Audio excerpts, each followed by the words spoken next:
Assalamualaikum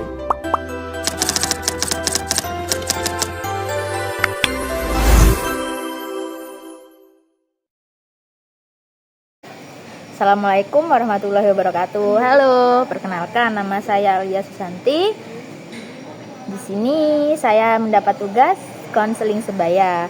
Nah, judul videonya yaitu sulit mengendalikan emosi dan konseling sebaya dalam mengelola rasa marah dan kecewa pada mahasiswa. Nah, yang pertama, pada video ini saya akan melakukan simulasi konseling sebaya dengan tema sulit mengendalikan emosi dalam menghadapi rasa marah dan kecewa pada mahasiswa.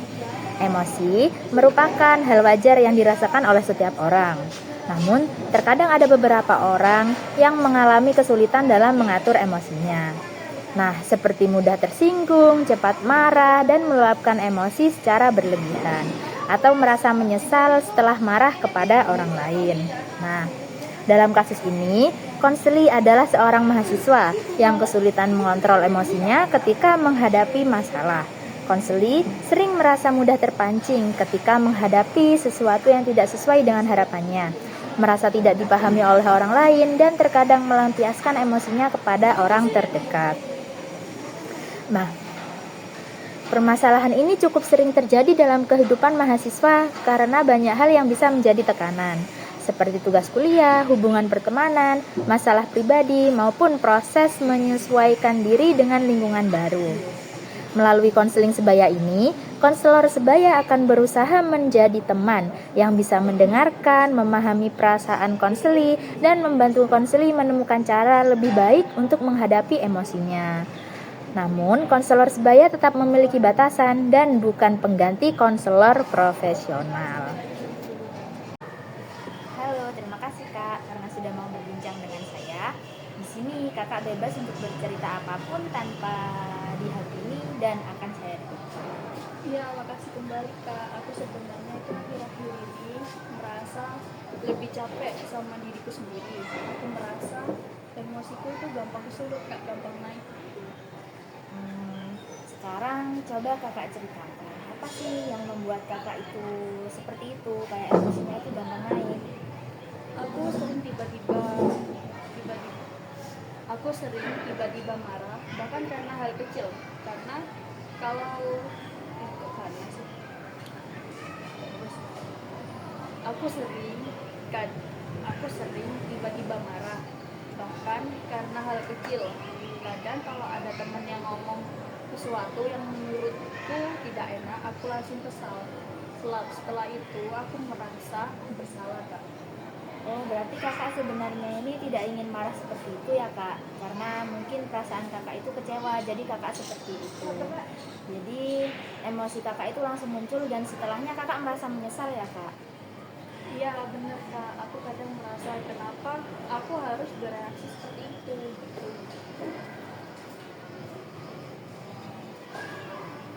Jadi sebenarnya Kakak ini ingin menjaga hubungan tetap baik ya Kak dengan orang lain. Tapi ketika Kakak emosi langsung muncul, kayak Kakak itu tidak bisa mengendalikan emosi ya Kak? Iya Kak, aku merasa seperti itu. Kalau boleh tahu, biasanya hal apa yang membuat Kakak itu gampang tersulut emosi? Biasanya kalau aku merasa tidak dihargai, kritik, atau ketika sesuatu yang sudah aku rencanakan itu tidak berjalan sesuai dengan apa yang saya inginkan.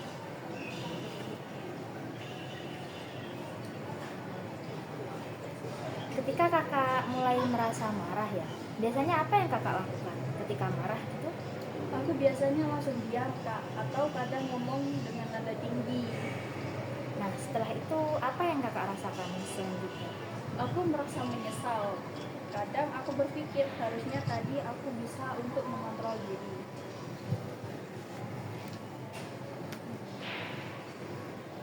Menurut saya ya Kak, hal positifnya adalah Kakak ini sudah menyadari kalau masalah ini dan sudah menyadari tentang masalah ini dan Kakak ingin punya keinginan untuk berubah kan Kak? Nah, tidak semua orang bisa menyadari hal tersebut, namun Kakak bisa. Iya, aku sebenarnya ingin bisa lebih tenang untuk menghadapi masalah. Menurut Kakak, kalau nanti muncul situasi situasi yang membuat kakak marah ya? Apa yang mungkin kakak lakukan supaya emosi itu tidak langsung tersulut? Mungkin aku bisa mencoba diam dulu atau tidak langsung membalas. Itu sudah menjadi langkah yang bagus untuk mencegah emosi yang ada pada diri kakak ya. Nah, mungkin selain itu kakak bisa mengatur nafas dulu agar tenang dan mungkin menjauh dari keramaian, memberi waktu untuk diri kakak sendiri agar tenang. Nah, baru setelah itu kakak menyampaikan apa yang kakak rasakan. Iya kak, selama ini aku memang terlalu cepat untuk bereaksi. Kalau kakak mulai dari hal kecil, kira-kira apa yang kakak ingin lakukan? Aku ingin bisa untuk mengendalikan diri, berhenti sebentar ketika mulai marah dan berpikir sebelum berbicara. Nah, itu keputusan yang baik. Mengendalikan emosi bukan berarti kakak tidak boleh merasa marah, tetapi bagaimana cara kakak untuk mengatur emosi tersebut agar tidak langsung meledak. Jadi dari cerita kakak hari ini, saya bisa melihat bahwa kakak ini sering marah karena mungkin kakak merasa tidak dihargai atau kecewa terhadap orang lain. Tapi kakak di sini saya lihat kakak itu sudah menemukan beberapa cara yang bisa dicoba untuk mengendalikan emosi kakak, seperti mungkin menenangkan diri terlebih dahulu, menjauh dari orang lain, seperti itu, dan mengatur reaksi ketika emosi kakak muncul. Iya kak, setelah cerita aku merasa lebih lega dan aku jadi lebih paham kenapa aku sering seperti itu.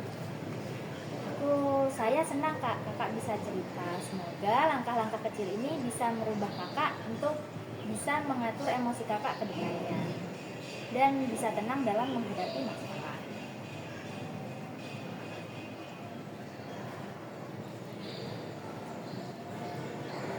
Saya juga ingin menyampaikan bahwa saya sebagai teman sebaya, saya bisa mendengarkan dan mendukung kakak. Tapi saya juga punya keterbatasan kak. Kalau nanti masalah emosi kakak ini semakin berat atau sampai mengganggu kegiatan sehari-hari, mungkin kakak bisa mencoba cerita kepada konselor kampus supaya mendapatkan bantuan yang lebih sesuai. Oke kak, terima kasih. Nah, dalam simulasi konseling sebaya ini, saya menggunakan beberapa keterampilan dasar konseling seperti mendengarkan aktif, memberikan pertanyaan terbuka, dan melakukan parafrasa, refleksi perasaan, dan memberikan dorongan agar konseli merasa nyaman untuk bercerita. Kesulitan yang saya alami dalam proses simulasi adalah menahan diri agar tidak langsung memberikan solusi atau nasihat. Dalam konseling sebaya, konselor bukan orang yang menentukan keputusan untuk konseli, tetapi membantu konseli memahami masalah dan menemukan pilihan yang terbaik bagi dirinya. Dalam kegiatan ini, saya memahami bahwa konselor sebaya memiliki batasan dalam membantu teman. Nah, konselor sebaya berperan sebagai pendengar dan pemberi dukungan awal, bukan sebagai pengganti konselor profesional. Mungkin itu saja video yang bisa saya sampaikan, yang bisa saya praktekkan. Untuk kurang lebihnya mohon maaf. Wassalamualaikum warahmatullahi wabarakatuh.